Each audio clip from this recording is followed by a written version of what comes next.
What's going on, Ravens fans? Welcome into the Baltimore Ravens Rundown. My name is Joey Peterson, and if you can't tell, because my voice is gone, the Baltimore Ravens won a football game today, and with that, they finally got the news that they've been waiting all season long for. It took 10 weeks to confirm, but I feel pretty positive and confident in telling you what I'm about to tell you in just a little bit. But before that, make sure you are subscribed to the channel. We're currently sitting at 40,767 subscribers, only 233 subs away to 41,000. Our next huge milestone, and what you get in return is daily free videos. It's free to subscribe. All you got to do is click that button. I need 233 people who haven't joined us yet to make that change and hit that big red sub button. Make sure you don't go anywhere, because at the very end of today's show, we got some Ravens injury news that you need to see. I'm talking Marlon Humphrey, Rashad Bateman, Jay Higgins, all of that coming up at the end of today's show. But for right now, I'm just going to tell you this right now. I don't like to speak in absolutes until about halfway to the football season. I think it's easy to get ahead of ourselves after the first 5 or 6 weeks of the season and say this team is this, and this team is this, right? This side of the ball is this side of the ball is that. But I like to wait a little bit longer until around this time, until we know 100% what a team might truly be. And that's the first part of news that we got solidified from that Week 10 win, is the defense might truly be back, ladies and gentlemen. The defense might truly be something that we can have confidence in to win us football games going forward. Because you got to think to yourself, the Ravens defense won them this football game. The Ravens defense is the reason you beat Minnesota.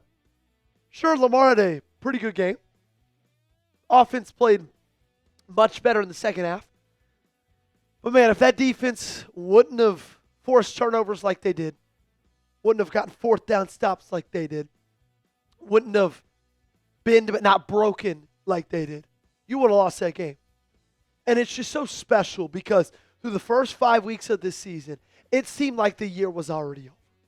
Not only were you 1-4 after these first 5 games, but you also were giving up like 35 points a game. I mean, look at those points allowed. Buffalo. Then you go and you lose to Detroit, and then Kansas City, and then Houston, and everybody. Not only are they beating you, but they're scoring touchdown after touchdown, and it looks oh so easy. And we all sat here after the first 5 weeks, and we said, you're not going to be able to win a game with this defense. And I don't think we were wrong. But then a massive change has happened, because Week 6 against Los Angeles, 17 points allowed. Week 8 against Chicago, 18 points allowed. Week 9 against Miami, 6 points allowed. And everybody after that game said, Joey, Miami's offense sucks. Well, Miami's offense just beat the Buffalo Bills today. So you tell me if allowing only 6 points to them was something impressive. 19 points against Minnesota, average over your last 4 weeks, 14.5 points. And everybody's stepping up. I'm talking Martin. I'm talking Jackson. UDFAs are stepping up. Malachi Starks looks like a stud. Everybody's playing good football. Bo Smolka tweeted out this after the game today and said, in their loss to the Texans, in which 5 rookies were thrown in the starting lineup, the Ravens have 0 passes defensed. They did not get their hand on the ball once. Today, the Ravens had 13. They're turning the football over, guys. They had 3 turnovers forced through the first 6 weeks of this season. And they had 3 today. And it makes me look back and say, how did this all happen? Well, I think it's twofold. I think the coordinator started to step up. I think Zach Gore started to step up. A little bit more on that in just a second. But I also think that trade for Alohi Gilman has been massive. And I think at the time, it was incredibly confusing, because none of us really expected Odafe Oweh to be on the trade block. And all of a sudden, he's gone, and you get a safety and a 5th-round pick in return. Well, not only has Alohi Gilman played great football, but he's allowed Kyle Hamilton, we talked about this a ton, allowed Kyle Hamilton to play basically wherever the hell they need him to, wherever the hell he wants to. He lines up on the defensive line half of the time. And it gives him more of an every down impact on the football. And that is huge. It is massive. Feels good. It really, really feels good. We've been waiting for this news all season long. That the defense might finally be here. What's your confidence level in the defense scale for me 1 to 100? I mean, I'm not going to lie to you. Mine's a lot better now than it was even last week, even 2 weeks ago.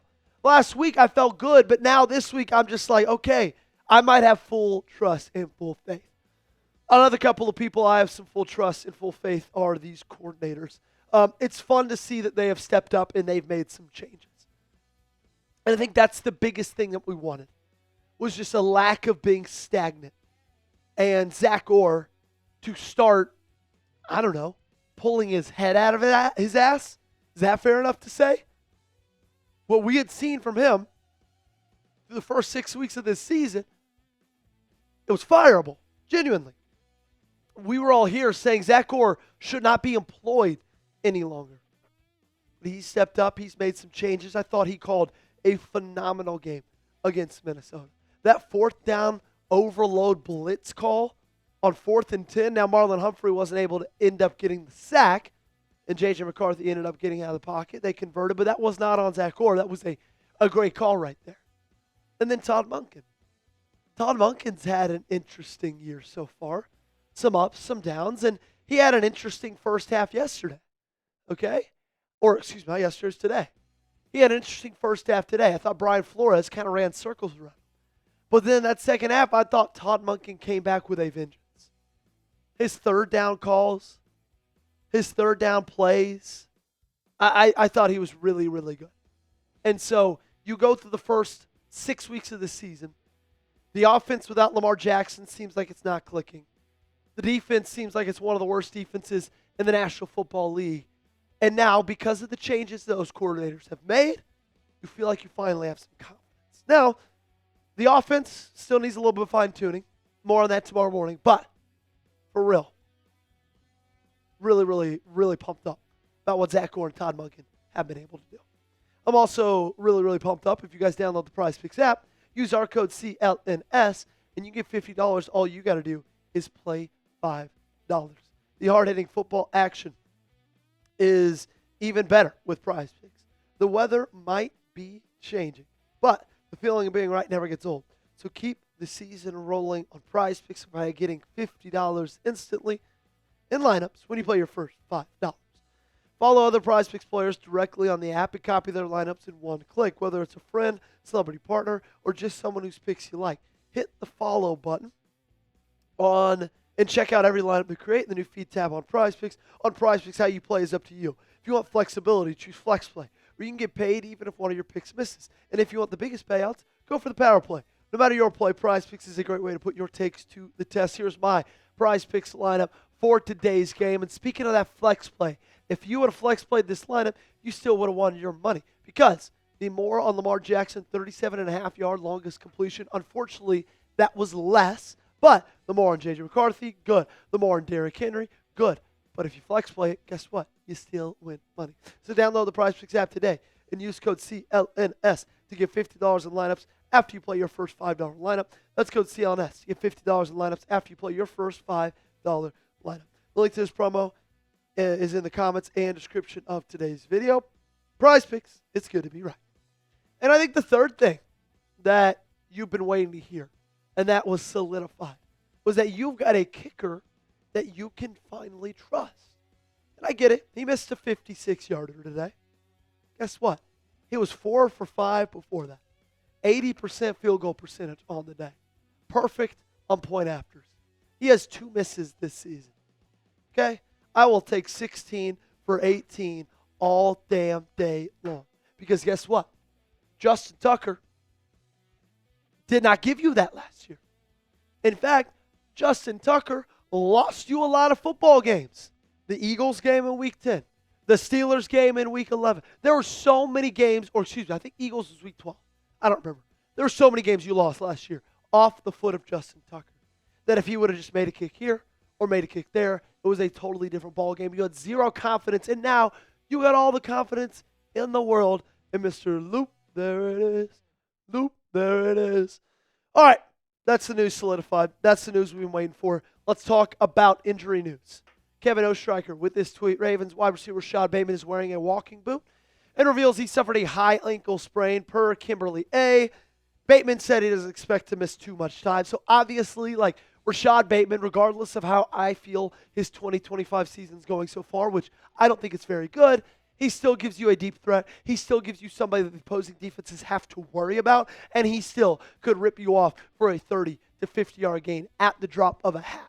I would be shocked if he plays next week against the Browns if it is a true high ankle sprain. I might even be shocked if he plays the week after that, against the Jets. But regardless, it doesn't seem like it's going to be incredibly serious.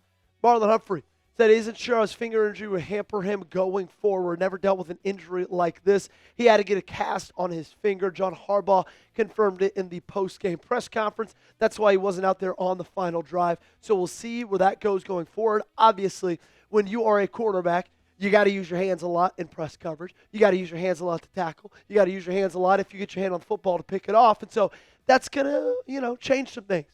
Marlon Humphrey will keep you updated on that front. And then last up, Jay Higgins, undrafted free agent linebacker out of Iowa. Doesn't get too much playing time on a down-to-down basis on the defensive side of the football. However, he is on every special teams unit pretty much. Apparently, he sustained a notable knee injury today, left the locker room with a, quote, significant brace on his right leg. So be interested to see how that affects his special team status and game status going forward in the weeks to come. That's going to do it for today's show. We're going to get on out of here. Make sure you guys are following me on social media, and make sure you're subscribed to the channel, youtube.com/RavensTV.